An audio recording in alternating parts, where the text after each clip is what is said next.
ఖచ్చితంగా రాష్ట్ర ప్రజలందరికీ చెప్తాను, చంద్రబాబు నాయుడు గారి కంటే మేము ఎక్కువ ఉద్యోగాలు ఇచ్చాను, చంద్రబాబు నాయుడు గారి కంటే ఎక్కువ పరిశ్రమలు తీసుకొచ్చాను, చంద్రబాబు నాయుడు గారి కంటే ఎక్కువ రాష్ట్ర సంపద పెంచాం, 4 కోట్లు కడుతున్నాం. మీరు అన్ని ఇస్తే వాళ్ళు మీకు ఇచ్చారని వాళ్ళు అటకాల వాడేది ఏంటంటే అన్ని మీరు ఇచ్చారంటున్నారు, వాళ్ళు మీకు 11 ఇచ్చారంటున్నారు. ఎందుకు కాదు వర్మ గారు, ఒక నిమిషం అండి, ఇస్తాను.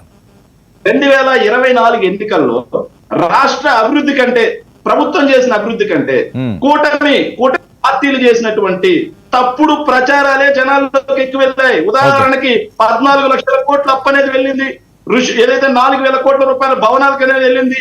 పవన్ కళ్యాణ్ గారు మాట్లాడిన 32,000 మంది మహిళలు, అమ్మాయిలు ఎవరైతే ఉన్నారో హ్యూమన్ ట్రాఫికింగ్ చేయబడ్డారని చెప్పి మాట్లాడారు. అవన్నీ జనాల్లోకి వెళ్ళాయి. కానీ ఈ రోజే నిజాలు తెలుస్తున్నాయి. వీళ్ళు చెప్పిన ప్రతి తప్పుని ప్రజలు ఈ రోజు గ్రహిస్తా ఉన్నారు. అరే వీళ్ళు తప్పుడు ప్రచారాలు చేసి వచ్చారని చెప్పి. Land titling act